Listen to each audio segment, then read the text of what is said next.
Hello friends, তো আরও একটি নতুন ক্রিকেট আড্ডার ভিডিওতে আপনাদের সকলকে স্বাগত। তো যেটা আপনারা সকলেই জানেন যে আজকে থেকে চ্যাম্পিয়ন্স ট্রফি শুরু হয়ে গেছে।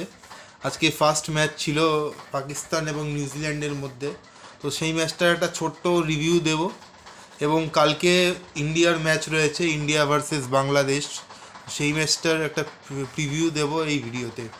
তো প্রথমে যদি আজকের ম্যাচের কথায় আসি, তাহলে আজকে করাচির ন্যাশনাল ব্যাংক স্টেডিয়ামে খেলা হয়েছিল, এবং সেখানে পাকিস্তান টসে জিতে বোলিং করার সিদ্ধান্ত নেয়, এবং New Zealand Glenn Phillips, Tom Latham এবং উইল ইয়ংয়ের কিছু অসাধারণ ইনিংসের জন্য 50 ওভার শেষে 320 রান করে 5 উইকেট খুইয়ে। এবং তার উত্তরে যখন পাকিস্তান সেই 321 টার্গেট চেস করতে নামে, তো পাকিস্তান 260-তে অল আউট হয়ে যায়, অর্থাৎ নিউজিল্যান্ড এই ম্যাচটা 60 রানে জিতে নেয়। এবার যদি এখানে কি আমাদের এই ম্যাচে কী পারফরমেন্সদের কথা বলি, তো নিউজিল্যান্ডের থেকে টম লেথম, যেটা আপনাদের বললাম যে 118 রান করেছেন তিনি, এবং তার সাথে উইল ইয়ং 107 রান করেছে। এছাড়া উল্লেখ্য হচ্ছে গ্লেন ফিলিপস, তিনি 39 বলে 61 রানের একটা চোখ ধাঁধানো ইনিংস খেলেছেন। অন্যদিকে আমরা যদি পাকিস্তানের কথা বলি, তাহলে পাকিস্তানের দিক থেকে বাবর আজম 90 বলে 64 রানের একটি ইনিংস খেলেছেন, ভালো ইনিংস। এবং সালমান আলী আগা 28 বলে 42 রানের একটা ভালো ইনিংস খেলেছেন। এছাড়া খুশদির শাহ 49 বলে 69 রানের একটা ভালো ইনিংস খেলেছেন। তো ওভারঅল এরকম কিছু ভালো পারফরমেন্স আমরা এই ম্যাচে দেখতে পেয়েছি। তো এবার যদি চলে আসি যে ইন্ডিয়া ভার্সেস বাংলাদেশের ম্যাচটার কথাতে, তো এই ম্যাচটা দুবাই ইন্টারন্যাশনাল ক্রিকেট স্টেডিয়ামে হওয়ার কথা। তো ঠিক আছে, এবার এই পিচটার সম্বন্ধে একটু বলে নিই, তারপরে আমরা দুটো টিমের প্লেইং 11 নিয়ে কথা বলবো। তো দুবাই ইন্টারন্যাশনাল ক্রিকেট স্টেডিয়াম, এই পিচটা বেসিক্যালি একটা ব্যাটিং ফ্রেন্ডলি পিচ, এবং এর ফার্স্ট ইনিংস স্কোর যদি আপনারা দেখেন তাহলে 245, এবং সেকেন্ড ইনিংসের সেটা 208-এর মতো।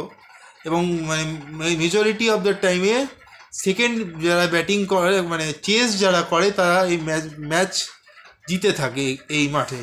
এবং মানে পিচ খুবই ফ্ল্যাট হয় এবং ব্যাটিং সহায়ক একটা পিচ। তো সেক্ষেত্রে যে ক্যাপ্টেনই মানে টসে জিতবে, তারা বোলিং করার সিদ্ধান্তই টসে জিতে নেবে। এবার যদি আমরা দুটো টিমের প্লেইং 11-এর কথা বলি, তাহলে ভারতের দিকে অবশ্যই রোহিত শর্মা, শুভমন গিল, বিরাট কোহলি, শ্রেয়াস আইয়ার, কেএল রাহুল, তারপরে হার্দিক পান্ডিয়া, রবীন্দ্র জাডেজা, অক্ষর প্যাটেল, তারপরে কুলদীপ যাদব, মোহাম্মদ শামি এবং হর্ষদীপ সিং, এরা খেলবে। অন্যদিকে আমরা যদি বাংলাদেশের কথা বলি, তাহলে বাংলাদেশের টিমে আমরা দেখব যে ওদের ক্যাপ্টেন তানজিদ হাসান এবং সৌম্য সরকার ওপেন করবে। 3 নম্বরে ওদের ক্যাপ্টেন শান্ত, 4-এ তৌহিদ হৃদয়, 5 নম্বরে মুশফিকুর রহিম, 6 নম্বরে মোহাম্মদুল্লাহ রিয়াদ, 7-এ মেহেদি হাসান মিরাজ, 8 নম্বরে ওদের খেলবে রিশাদ হোসেন, 9 নম্বরে রিশাদ হোসেন খেলবে, 9 নম্বরে তাসকিন, 10-এ তানজিদ হাসান সাকিব, এবং 11 নম্বরে মুস্তাফিজুর রহমান। তো এইরকমই মোটামুটি দুটো দলের প্লেইং 11 হতে চলেছে। যদি প্রেডিকশানের কথা বলি, তো ভারতের টিমটার কারেন্ট পারফরমেন্স বাংলাদেশের থেকে অনেকটাই ভালো, এবং সেই জন্যেই এবং যখনই ভারত বাংলাদেশের খেলা হয়েছে অতীতেও, ভারত বরাবরই বাংলাদেশকে হারিয়েছে। শুধু 2007-এর একটি ইনসিডেন্ট ছাড়া ভারত বরাবরই মানে আইসিসি টুর্নামেন্টসে বাংলাদেশকে ডমিনেট করেছে। তো আশা করছি কালকেও ভারত জিতবে। তো এই ভিডিওটা এই পর্যন্তই ছিল।